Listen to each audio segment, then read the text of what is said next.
اعوذ باللہ السمیع العلیم من الشیطان الرجیم بسم اللہ الرحمن الرحیم۔ قرآن کے بنیادی علوم۔ حضرت شاہ ولی اللہ نے قرآنی مطالب اور علوم کو 5 علوم میں تقسیم کیا ہے۔ نمبر 1، علم الاحکام، وہ آیات جن میں اوامر و نواہی، عبادت، معاملات، خانگی امور کی درستگی، امور سلطنت، جہاد فی سبیل اللہ، انفاق فی سبیل اللہ اور دیگر تمام معاشی و مدنی امور پر احکامات دیے گئے ہیں۔ نمبر 2، علم محاسمہ، ان آیات پر مشتمل ہے جن میں 4 گمراہ فرقوں یہود، نصارہ، مشرکین اور منافقین سے مباحثے کیے گئے ہیں۔ ان کے گمراہ عقائد کی تردید مثالوں اور دلائلوں کے ساتھ دی گئی ہے۔ مثلاً مشرکین اپنے آپ کو حنیف کہتے تھے اور ملت ابراہیمی پر ہونے کا دعویٰ کرتے تھے، مگر شاعر ابراہیمی کو ترک کر چکے تھے، اس لیے ان کو سمجھانے کے لیے ملت ابراہیمی کے شاعر مثالوں سے سمجھائے گئے۔ اس طرح مشرکین یہود و نصارہ کے ساتھ حضرت عیسیٰ علیہ السلام، حضرت موسیٰ علیہ السلام کی تعلیمات واضح کر کے محاسمہ کیا اور ان کی گمراہی پر انہیں متوجہ کیا۔ تذکیر بآلاء اللہ، قرآن کا ایک بڑا حصہ تذکیری آیات پر مشتمل ہے۔ نمبر 3، جن میں اللہ تعالیٰ نے طرح طرح کی مثالوں اور دلائل سے انسان کو حق کی طرف متوجہ کیا ہے۔ جن آیات میں زمین و آسمان کے اندر موجود نشانیوں سے دلائل دے کر توحید و آخرت کی حقیقت سمجھائی گئی ہے، انہیں تذکیر بآلاء اللہ کہا گیا۔ مثلاً زمین و آسمان کی پیدائش، بادلوں سے پانی برسانا، پھول پھل، غلہ، مردہ زمین کا جی اٹھنا وغیرہ۔ نمبر 4، تذکیر بایام اللہ، یعنی گزرے ہوئے زمانوں کی مثالیں دے کر تذکیر کرنا، نصیحت کرنا۔ ان آیات میں گزشتہ اقوام کی مثالیں دے کر اللہ تعالیٰ نے نوع انسانی کو فکر آخرت کی طرف توجہ دلائی ہے کہ جن اقوام نے اللہ کے رسولوں کی دعوت کو رد کر دیا اور سرکشی کی راہ اختیار کی، ان کا انجام کیا ہوا۔ مثلاً عاد اور ثمود اور دیگر انبیاء کی قومیں۔ نمبر 5، تذکیر بالموت و بعد الموت، موت کے مراحل، علامات قیامت، یاجوج ماجوج، سور پھونکا جانا، زمین و آسمان کا پھٹ جانا، قیامت کے بعد کے واقعات، حساب و کتاب، میزان عمل اور دوزخ و میزان عمل، دوزخ، جنت کا بیان وغیرہ۔ یہ وہ علوم غیب ہے جن کے ذریعے اللہ تعالیٰ اپنے بندوں کو جنت کی ترغیب اور دوزخ کا خوف دلاتا ہے تاکہ وہ راہ راست پر قائم رہیں۔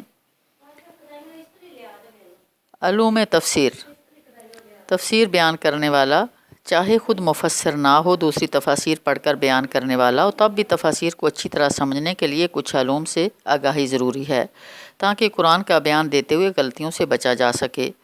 حضرت علی رضی اللہ عنہ کا قول ہے کہ جسے ناسخ و منسوخ کا علم نہ ہو وہ قرآن کا درس نہ دے، لہذا درس قرآن کے لیے ذاتی تیاری میں کچھ نہ کچھ واقفیت ضروری ہے۔ نمبر 1، محکم اور متشابہات کے بارے میں پتہ ہو۔ والذی انزل علیکم الکتاب منہ آیات محکمات ہن ام الکتاب واخر متشابہات، سورہ آل عمران۔ وہی خدا ہے جس نے یہ کتاب تم پر نازل کی۔ اس کتاب میں 2 طرح کی آیات ہیں، ایک محکمات جو کتاب کی اصل بنیاد ہیں اور دوسری متشابہات۔ محکم، اس سے مراد وہ آیات ہیں جس کے معنی واضح ہیں، انہیں ام الکتاب کہا گیا، یعنی کتاب کی اصل یہی آیات ہیں۔ ان میں احکام پر مشتمل آیات، تذکیری آیات، عبادات وغیرہ سے متعلق آیات شامل ہیں۔ متشابہہ، وہ آیات ہیں جن کا مفہوم انسان پر واضح نہیں ہو سکتا، مثلاً اللہ کا عرش، اس کی نوعیت، فرشتوں کی ماہیت، میزان عدل، پل صراط کی حقیقت اور اس طرح کے دیگر احکامات، اور اس طرح کی آیات کی تفصیل میں نہیں جانا چاہیے۔ اتنا ہی بیان کافی ہے جتنا اللہ نے کر دیا۔ ان کے پیچھے پڑنے والے وہ ہیں جن کے دلوں میں ٹیڑھ ہوتی ہے۔ مولانا مودودی رحمہ اللہ اس آیت کی تشریح میں لکھتے ہیں کہ متشابہات یعنی وہ آیات جن کے مفہوم میں اشتباہ کی گنجائش ہے۔ یہ ظاہر ہے کہ انسان کے لیے زندگی کا کوئی راستہ تجویز نہیں کیا جا سکتا جب تک کائنات کی حقیقت، اس کے آغاز و انجام، اس میں انسان کی حیثیت اور ایسی دوسرے بنیادی امور کے متعلق کم سے کم ضروری معلومات انسان کو نہ دی جائیں۔ بس جو لوگ طالب حق ہیں اور ذوق فضول نہیں رکھتے، وہ تو متشابہات سے حقیقت کے اس دھندلے تصور پر قناعت کر لیتے ہیں جو کام چلانے کے لیے کافی ہے، اور اپنی تمام تر توجہ محکمات پر صرف کرتے ہیں۔ جو لوگ فضول یا فتنہ پرداز ہوتے ہیں، ان کا تمام تر مشغلہ متشابہات کی بحث و تنقیب پر ہوتا ہے۔ اللہ تبارک و تعالی ہم سب کو قرآن کا صحیح سمجھنے کی توفیق عطا فرمائے۔ پھر کچھ آیات ہیں جو منسوخ ہیں لیکن ان کی تلاوت جو ہے وہ باقی ہے، ان کا حکم جو ہے وہ منسوخ ہو چکا ہے، انشاءاللہ دورہ قرآن میں وہ آپ کو بتائی جائیں گی۔ پھر تکرار مضامین کی حکمت، یعنی کچھ مضامین بار بار آ رہے ہیں۔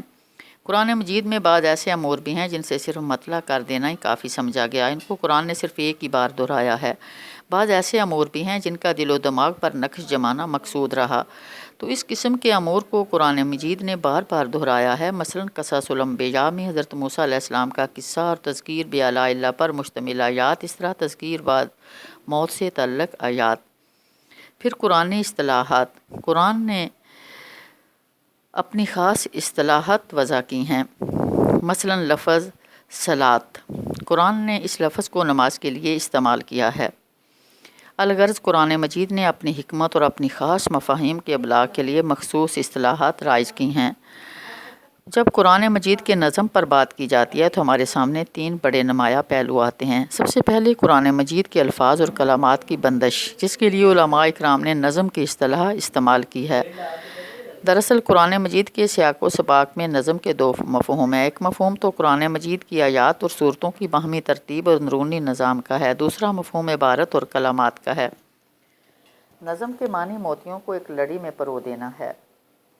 گویا قرآن مجید کے الفاظ خوبصورتی میں موتیوں کی طرح ہیں اور اپنی ترتیب بہت خوبصورت موتیوں کی طرح ایک لڑی میں پروئے ہوئے ہیں۔ اگر لڑی سے کسی ایک موتی کو الگ کر دیا جائے تو لڑی کی خوبصورتی متاثر ہو جاتی ہے۔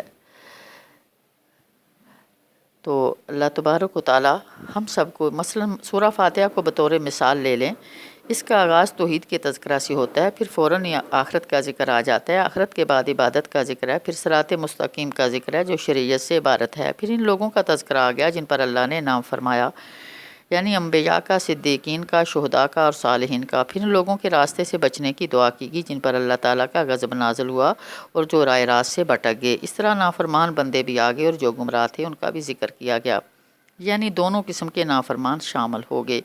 گویا قرآن مجید کے سارے مضامین بالواسطہ یا بلا واسطہ قرآن مجید کی صورت میں موجود ہیں۔ یہی بات آپ قرآن مجید کی ہر صفحہ پر محسوس کر سکتے ہیں۔